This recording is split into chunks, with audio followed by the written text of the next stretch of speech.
2 Coríntios, capítulo de número 10, versículo 3 ao 6, que nós lemos aqui, meus irmãos, a qual o Senhor trouxe esse tema ao meu coração, baseado nesta campanha, onde o Senhor revelou aí, trouxe para a jovem Camille, o tema acerca de guardarmos o nosso coração.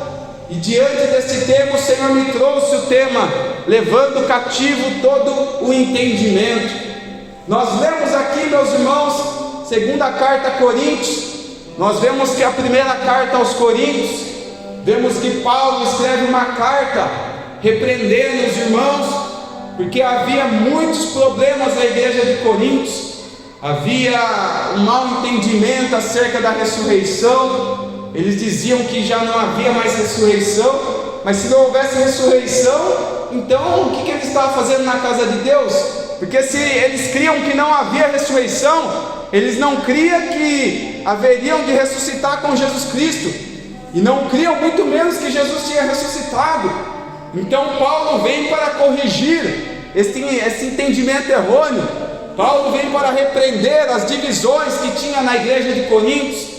Uns diziam que era de Paulo, outros diziam que era a favor de Apolo, mas Paulo dizia: não, eu sou a favor de Jesus. Quem é Paulo, quem é Apolo? Porque Paulo estava querendo trazer que na igreja de Cristo não tinha essa questão de: eu sou do partido A, do partido B, eu sou do fulano, eu sou do ciclano, estou do lado do pastor A e do pastor B.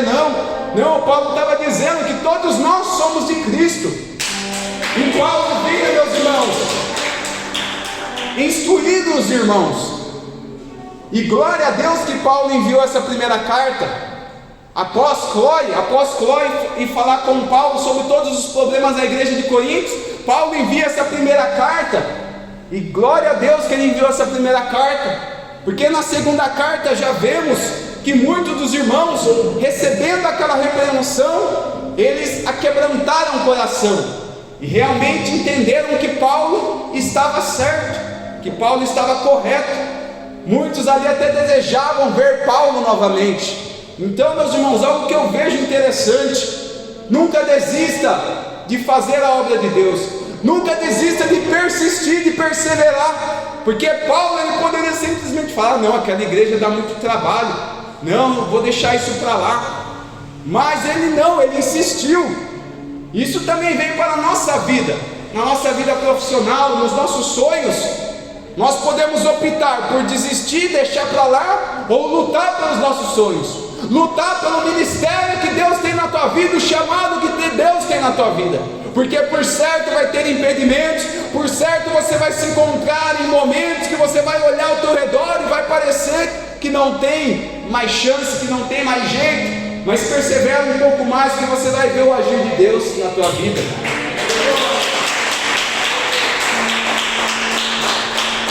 Porém, nessa segunda carta ainda tinha aqueles que resistiam. Tinha aqueles que falavam: Paulo, você não é apóstolo não, isso é uma farsa, Paulo. Ainda tinham aqueles que resistiam. E por isso Paulo escreve essa segunda carta, para pregar contra os falsos apóstolos, os falsos profetas. Mas o tema, meus irmãos, que Deus trouxe aqui ao meu coração, em específico aqui na segunda carta aos Coríntios, é acerca aqui do que Paulo disse, que nós, andando na carne, não militamos segundo a carne. Nós estamos andando na carne, não somos um espírito que está andando flutuando. Nós estamos andando em carne e osso. Mas a nossa batalha não é, nós não militamos, nós não batalhamos na carne. Paulo disse aos Efésios que a nossa batalha é uma batalha espiritual. Então a luta nossa não é contra o nosso irmão, não é contra o nosso vizinho, não é contra o nosso parente, mas é contra os demônios. As nossas armas, Paulo diz, não são armas carnais, mas são armas poderosas em Deus para destruir todas as fortalezas. E o diabo é tão interessante, meus irmãos, que ele tem as formas de atacar, e nós precisamos nos revestir das armaduras espirituais. Nós precisamos ir para esta batalha entendendo que nesta batalha não adianta nós fazermos cara feia para o demônio, não adianta nós nos irarmos, nos revoltarmos, mas nesta batalha nós temos que tomar das armas espirituais de Deus, para que as fortalezas do inferno venham cair por terra, para que os muros que o inimigo tem levantado diante de ti venham cair por terra, para você tomar posse da vitória de Deus para a tua vida. Guarde teu coração, é o tema dessa campanha. E Salomão, muito sábio, foi o rei mais sábio que existiu, onde o Senhor falou que não haveria ninguém tão sábio, nenhum rei sábio que nem Salomão. E Salomão, que escreveu Eclesiastes na sua velhice, escreveu Cantares na sua juventude, escreveu Provérbios. Vemos no Provérbios, capítulo de número 4, versículo de número 23, ele dizendo: sobre tudo que se deve guardar, guarda o teu coração, porque deles procedem as fontes da vida. Na versão internacional diz: porque dele depende toda a sua vida. O coração, meus irmãos, aqui quando Salomão traz acerca do coração, ele fala da alma do homem. E para nós entendermos a diferença sobre alma e espírito, porque muitas pessoas acham que é a mesma coisa, junta ali, alma e espírito é uma coisa só, mas há uma diferença. 1 Tessalonicenses capítulo de número 5, versículo 23, vem nos dizer: e o mesmo Deus de paz vos santifique em tudo, e todo o vosso espírito, alma e corpo sejam plenamente conservados, irrepreensíveis para a vinda do Senhor. Diga comigo: espírito, alma e corpo. Então, se Paulo escreveu aos Tessalonicenses separando espírito, alma e corpo, é porque tem essa separação. A alma, nós vemos que é a parte do homem onde habita os sentimentos, onde habita as tuas emoções. É na alma que você chora, é na alma que você se alegra, é na alma que você se ira. Mas ireis, mas não pequeis, como diz a palavra. É tudo na alma. E quando Salomão diz para nós guardarmos o coração, se você vê lá no original, ele diz para guardar a alma, ou seja, os nossos sentimentos, porque é uma parte onde o inimigo mais ataca a nossa vida. Às vezes esperamos, achamos que o inimigo, meus irmãos, ele vai vir diante de nós com um chifre, com um tridente, e vai ali nos atacar visivelmente. Não, mas ele vai atacando na mente do cristão. E o diabo não tem pressa, ele vai cada dia lançando na mente, vai lançando na mente até o cristão deixar de vigiar, e na hora que o cristão vai enfraquecendo, o diabo vai dominando a mente do homem e da mulher. Mas o sangue de Jesus tem poder aqui nesta noite, aleluia. O Senhor está aqui para falar para ti: vigiar, guardar o teu coração, guardar a tua mente, guardar os teus sentimentos, para que você venha permanecer firme na presença de Deus.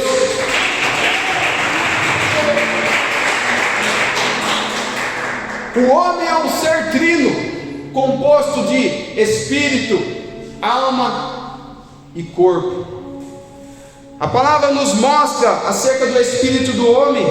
João capítulo de número 3, versículo 3, Jesus disse que é necessário nascer da água do espírito. Ali estava falando do espírito do homem, é necessário nascer do espírito, ter uma nova vida com Cristo. O espírito do homem almeja por algo sobrenatural, almeja por algo celestial. Já a alma do homem almeja pelas coisas terrenas, e o corpo é onde habita a alma e o espírito. Como tem estado os teus sentimentos, meus irmãos? Como tem estado a tua mente, a tua alma? Nós vemos na palavra quando Jesus está num barco com os discípulos, a palavra vem nos dizer que vem uma grande tempestade naquele barco que eles estavam, e ali os discípulos não conseguem ter o controle sobre a tua alma, sobre os teus sentimentos. Eles perdem totalmente o controle, e desesperados eles começam a dizer: nós vamos morrer. Desesperados eles começam a dizer: nós vamos perecer. E quantas das vezes nós, diante das circunstâncias da nossa vida, nós deixamos que a nossa alma, que os nossos sentimentos venham dominar o nosso ser. E como é terrível quando os sentimentos tomam conta do homem e da mulher. A pessoa já não consegue mais dormir, a pessoa já não consegue caminhar direito, a pessoa já não consegue trabalhar. E tem até pessoas que ficam numa cama totalmente desanimadas, totalmente esperando os dias passar. Mas Deus vem falar nesta noite para você levar cativo os seus sentimentos, para você levar cativa a tua alma, para você levantar do chão, se colocar de pé, lavar o rosto e ir adiante, porque o Senhor te quer de pé, lutando, perseverando na presença dEle. Aleluia. Porque Ele quer você de pé, meu irmão. O soldado, quando está ferido na mente, ele não consegue andar, ele não consegue caminhar. Nós vemos bem visivelmente o profeta Elias. O profeta Elias, quando Jezabel fica sabendo que o profeta Elias tinha matado os profetas de Baal, 400 profetas de Baal, eles fizeram um desafio, os profetas de Baal perdeu, foi tudo morto. Aí Jezabel, que era terrível, ela falou: olha, se amanhã esse rapaz estiver na minha frente, ele não vai amanhecer vivo não. Elias se abala emocionalmente e foge para o deserto, e lá ele pede a própria morte. Elias, meus irmãos, era um homem que tinha uma intimidade tremenda com Deus. Era um homem que, quando ele desafiou os profetas de Baal, os profetas de Baal ficou clamando ao Deus deles para cair fogo do céu, e não caiu. Aí na hora que Elias falou: não, deixa eu fazer agora aqui. Elias arruma o altar, clama ao Deus do céu, e numa pequena oração, fogo cai do céu. Esse mesmo Elias, quando os soldados vieram para levar Elias dizia: olha, se eu sou servo de Deus, que caia fogo do céu. Caiu o fogo do céu e consumiu os soldados. Esse mesmo Elias, meus irmãos, neste momento estava lá no deserto, pedindo a própria morte, angustiado. Os sentimentos tinham tomado conta dele. Mas eu louvo ao Senhor que quando estamos nessa situação, quando estamos nesse momento, muitos podem te questionar, muitos podem te julgar, mas Deus, Ele não te julga. Porque muitos podiam dizer: agora foi embora Elias, agora acabou, quem é Elias, cadê Elias? Mas não, meus irmãos, não foi assim não. O próprio Deus enviou o anjo dele para ir lá onde Elias estava, e o Senhor foi animar Elias, dizendo: ei Elias, o que tu está fazendo aí, Elias? Levanta, come e bebe, porque muito longa é a tua jornada.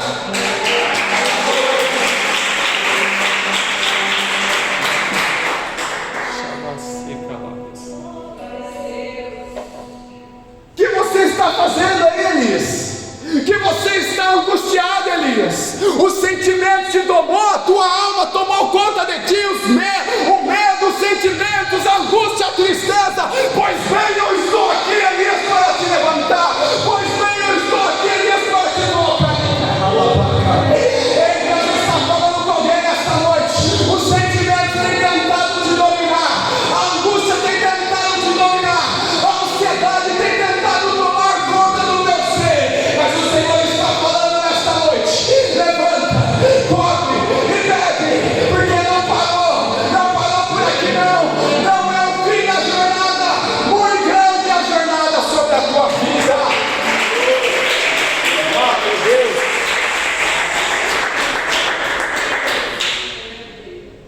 Abraão,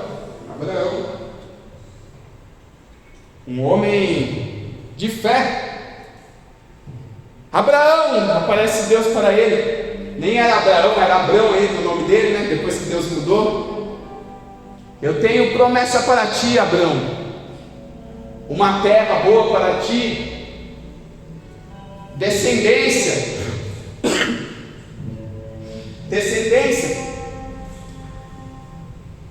A tua geração vai ser como a areia do deserto.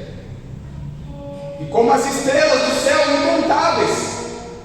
E eu tenho bênçãos para ti, eu vou ser contigo. As 3 promessas que Deus fez para Abraão: bênção, descendência e terra. Tudo que Abraão queria. Mas foi passando os dias, e Abraão se encontrou o quê? Dominado pela sua alma, pelos seus sentimentos, triste, desanimado. Aí Deus chega lá para Abraão: ô Abraão, o que está acontecendo contigo? Que você está aí? Ah, Senhor, sabe como é? A promessa não chegou, os dias estão passando, né? Já estou avançado em idade. Aí Deus poderia abandonar ele, poderia deixar ele para lá, naquele momento que ele estava ali todo dodói, mas não. Deus pegou e animou ele. Sai para fora da tenda, rapaz. Eu fiquei imaginando, meus irmãos, Abraão dentro da tenda. Não, vem aqui fora. E Abraão sai daquele jeito ali, meio triste, né? Quando cristão, às vezes ele fica meio triste, ele fica, não quero. E o Senhor fala: não, sai para fora da tenda. Aí ele sai para fora da tenda e Deus mostra para ele: ó, tenta contar as estrelas do céu, consegue contar? Talvez ele começou a escrever lá no chão, 1 estrela, 2. Aí perdeu a conta, começou a escrever de novo, 1, 2. Ô Sara, conta ali para mim 7, 20, 30. Nossa, perdi a conta. Começa contando 50. Nossa Senhor, não dá para contar não, muita estrela. Assim vai ser a tua descendência, Abraão. Eita, labacete. Eu não esqueci da promessa que eu fiz para ti, Abraão. Você pode achar que eu esqueci, você pode achar que eu te abandonei, hein? Mas o que você está acontecendo contigo é os sentimentos tentando te domar. É os sentimentos tentando te dominar, mas as promessas, elas ainda estão de pé, Abraão. Deus animou Abraão, meus irmãos, e Deus nos anima. Eu não sei como você entrou nessa noite, mas a palavra para ti é: guarda o teu coração, guarda os teus sentimentos, porque é isso que vai definir a tua caminhada nesta jornada. É isso que vai definir a tua caminhada, porque dele depende toda a sua vida. Na versão internacional diz: isso depende de toda a sua vida. E você pode ver quantos que não conseguiu dominar os seus sentimentos. Aí a pessoa não entende que ela está em meio a uma batalha espiritual. Ela não entende que o diabo está atacando seta na mente dela. Ah, o pastor não gosta de ti, a irmãzinha não gosta de ti, estão falando mal de ti, você é desprezado, e começa a lançar ali, aquela pessoa vai tomando tudo ali, e os sentimentos vai tomando o coração daquela vida. Aí o que acontece? Você é da igreja, mas por quê? Porque só tem pecador. Todo mundo pecador. Amém, então vem também, vem ser mais um. Glória a Deus. Meus irmãos, quantos que deixaram os sentimentos dominar? E você vê tantas desculpas: eu saí da presença de Deus, eu voltei para o mundo por causa disso, por causa daquilo.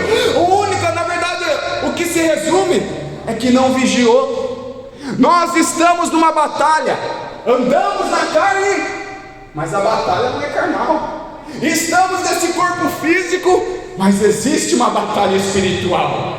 E nós precisamos entender, nós precisamos ter esse entendimento, que nós precisamos dominar os nossos sentimentos.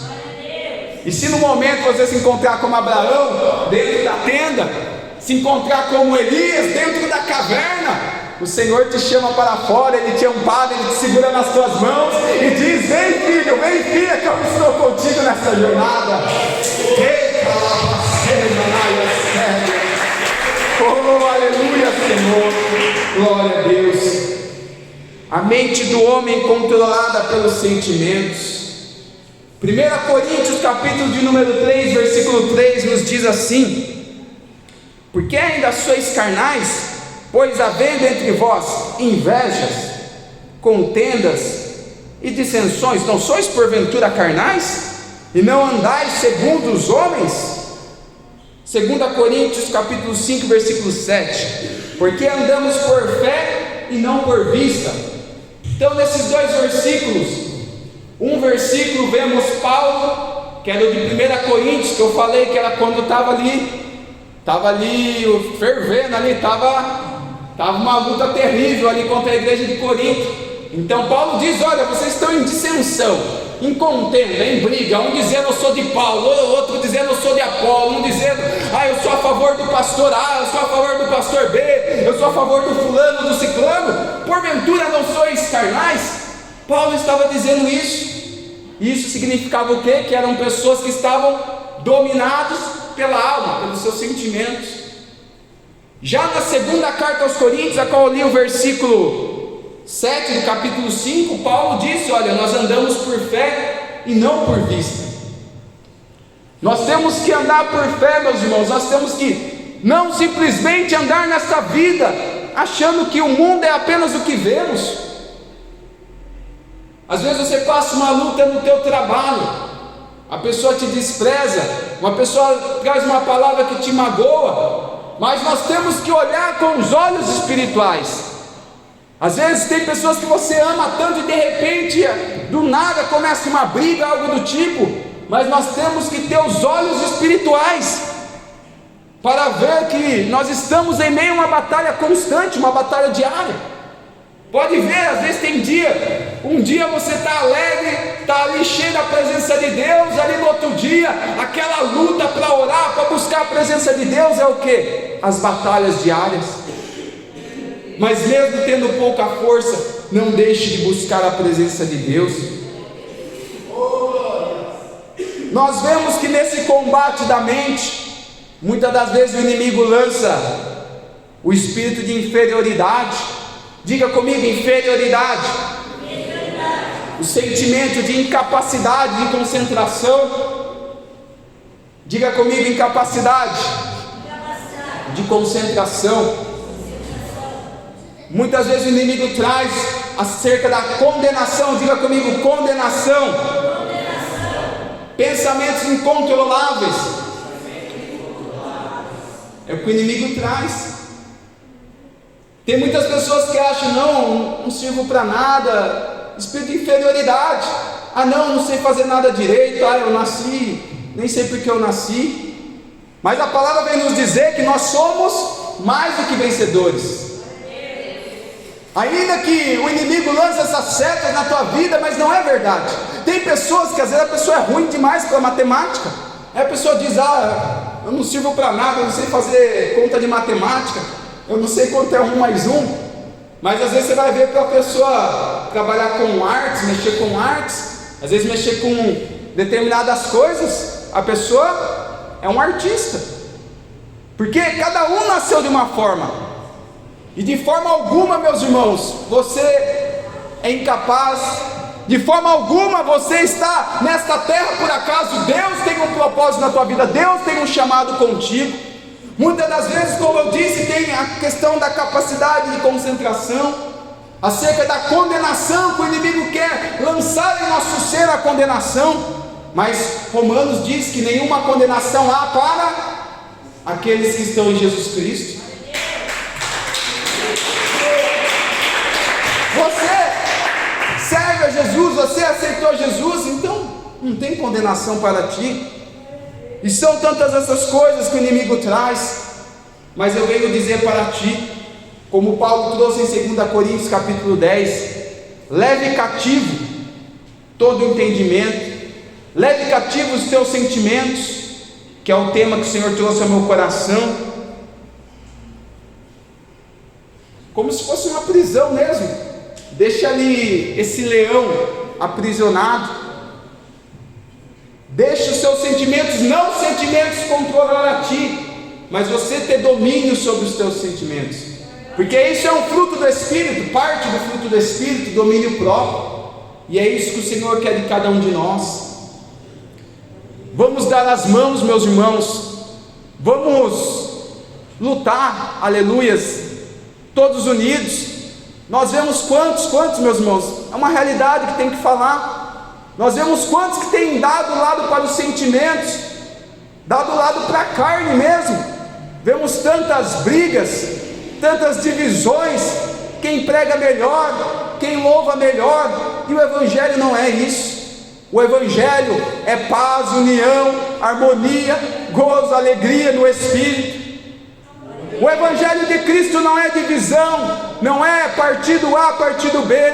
O Evangelho de Cristo não é inveja, não é contenda, não é fofoca, mas o Evangelho de Cristo é paz, amor e união, meus irmãos.